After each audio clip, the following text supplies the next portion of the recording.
Bienvenue sur Africa 24 dans cette nouvelle édition du Non-Stop Info. Voici les titres de l'actualité.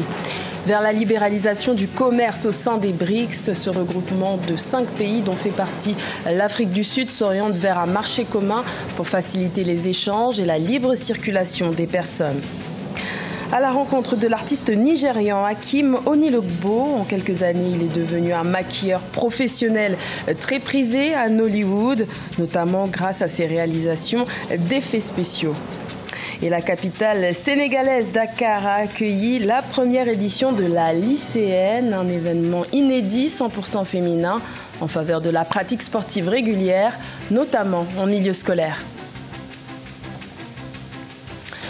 Mais tout d'abord, le président sénégalais Macky Sall investi le 2 avril 2019 pour un second mandat a nommé un nouveau gouvernement composé de 35 membres contre 39 dans la précédente équipe. Un gouvernement où les femmes sont un peu plus représentées et dans lequel les poids lourds de l'ancienne équipe ont été gardés malgré quelques changements de portefeuille. Mahamed Boun Abdallah Dionne a été reconduit au poste de Premier ministre. Notons que la présidence sénégalaise a récemment annoncé un projet de réforme prévoyant la suppression prochaine du poste de Premier ministre. BRICS, c'est le nom donné au groupe formé par le Brésil, la Russie, l'Inde, la Chine et l'Afrique du Sud. Ces États représentent près de la moitié de la population mondiale et plus de 20% du produit intérieur brut mondial.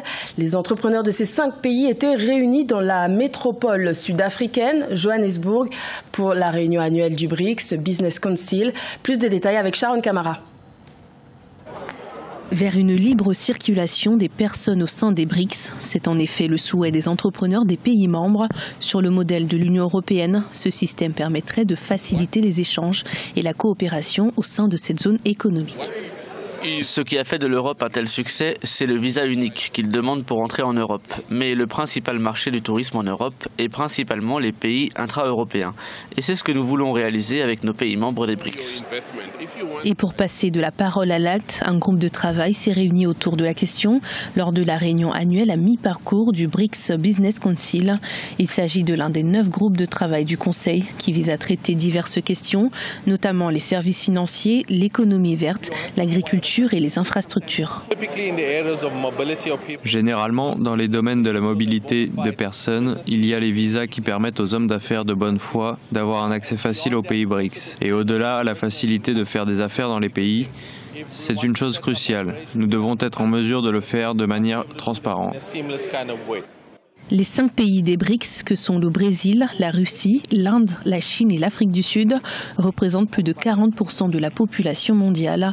Un potentiel énorme sur lequel les dirigeants veulent capitaliser pour optimiser le développement de leurs économies respectives. Au Rwanda, les institutions financières sont dans le viseur des sénateurs. Après lecture d'un rapport, ces derniers ont demandé à la Banque nationale du Rwanda de renforcer la surveillance des banques commerciales soupçonnées d'exploiter les Rwandais par le biais de taux d'intérêt élevés. Nelly Claude Bessa. Les parlementaires rwandais appellent à l'harmonisation des taux d'intérêt appliqués par les banques commerciales. Une demande formulée pour renforcer la surveillance des banques commerciales accusées d'exploiter leurs clients par le biais de taux d'intérêt élevés sur les emprunts et de frais supplémentaires pour payer les services et les taxes de l'État. Une pratique injuste de l'avis des sénateurs qui estiment que les banques devraient simplement faciliter les paiements des impôts sans facturer des frais supplémentaires. La loi doit être claire sur la liste des taux d'intérêt harmonisés par les banques et qui doivent être publiés pour l'information des clients. Ce n'est pas tous les taux d'intérêt qui vont être réglementés. Il y a des taux d'intérêt qui vont beaucoup plus être liés aux services bancaires. Les services bancaires dépendront maintenant du marketing de chaque banque et de la compétitivité de l'offre de services de chaque banque. Les parlementaires ont également demandé à la Banque nationale du Rwanda de poursuivre les discussions avec les banques pour faire en sorte que les taux d'intérêt appliqués aux clients en quête de prêt soient réduits par rapport au taux actuel de 17% demandé par la plupart des banques commerciales. Les députés ont le droit de s'insurger, mais s'ils s'insurgent, ils doivent s'assurer que la loi existe et est appliquée, mais s'assurer aussi que la Banque centrale joue son rôle, de veiller à la stabilité du taux directeur, beaucoup plus au niveau des emprunts, pour dire voilà le taux directeur et c'est sur ce taux-là que les banques appliquent quelques fiscalités et ça devait être le taux du marché. Pour l'heure, le Sénat et la Banque centrale du pays tiendront une réunion consultative pour déterminer la manière dont la banque veille à assurer la gestion financière efficace et sûre dans le pays.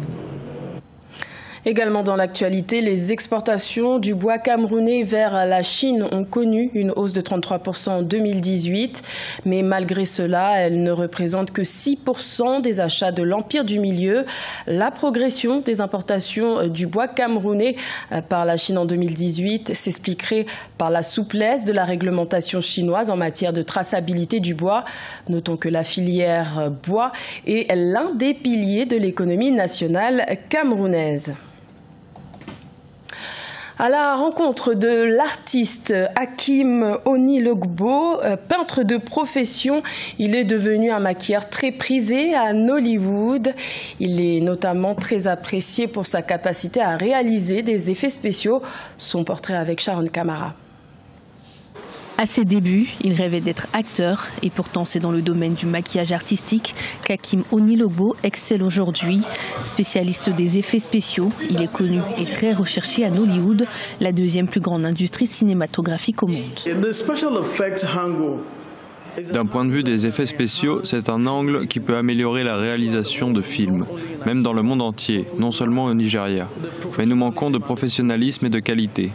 Jusqu'à mon arrivée, je peux dire de façon concrète que Dieu m'a utilisé pour transformer des décors de fiction en effets spéciaux. Âgé de 41 ans, celui que l'on surnomme Hakim Effect s'est lancé dans le maquillage en 2007. Il a commencé à maquiller pour des pièces de théâtre dans son église et a introduit les effets spéciaux dans ses compétences au fur et à mesure. Le fait de pouvoir improviser m'a beaucoup aidé, mais j'ai dû me procurer du matériel ou le faire. C'est donc un problème auquel l'industrie est actuellement confrontée. Obtenir l'équipement adapté qu'on ne trouve pas actuellement dans les magasins. Malgré des productions à petit budget, la demande pour les films de Nollywood continue de croître. Au Nigeria et au-delà des frontières du pays, l'industrie représente aujourd'hui plusieurs millions de dollars et emploie des millions de jeunes. Hakim Onilogbo ambitionne à long terme de former la jeune génération au métier de maquilleur artistique. Les femmes étaient à l'honneur le 6 avril à Dakar. La capitale sénégalaise a accueilli la première édition de la lycéenne, une course 100% féminine pour promouvoir la pratique régulière du sport et ses bienfaits sur la santé ainsi que sur l'estime de soi. Plus de 3000 jeunes filles y ont pris part. Reportage de notre correspondant, Ella Djenjai. Dakar accueille la première édition de la lycéenne, un événement 100% féminin marqué à la fois par une course au cœur de la ville accueillant plus de 3500 jeunes filles. Après une belle séance d'échauffement, place maintenant à la course où les participantes ont parcouru différentes rues de la capitale sénégalaise. De participer à une course 100% féminine, c'est bon pour la santé et pour le corps. Cet événement participe à promouvoir le sport scolaire et la pratique sportive auprès des jeunes femmes. Les femmes ne pratiquent pas le sport parce qu'elles se disent que c'est ennuyant ou bien que parce qu'elles n'ont pas le temps ou à cause du travail et tout. Mais il faut vraiment s'y mettre parce que c'est une bonne chose. Là aujourd'hui, même c'est au-delà du Sénégal, même au niveau international, il y a cette volonté que la femme puisse avoir sa place au sein du sport féminin. Pourquoi la lycéenne? La lycéenne, généralement, les filles arrêtent leur activité physique à partir de ce niveau, ce degré de cursus scolaire. Donc du coup, il était important de créer un événement et aussi une campagne de sensibilisation autour du sport auprès de cette cible-là. Le Sénégal est le premier pays d'Afrique à accueillir un tel événement, une démarche prometteuse en matière de promotion des valeurs du sport et de ses bienfaits. Selon les organisateurs, la ville de Dakar détient de nombreux atouts qui la positionnent comme la future capitale africaine sportive. Il faut d'ailleurs noter que la ville organisera les Jeux olympiques de la jeunesse en 2022. C'était le journal de la rédaction. Merci de l'avoir suivi. L'information continue sur Africa 24.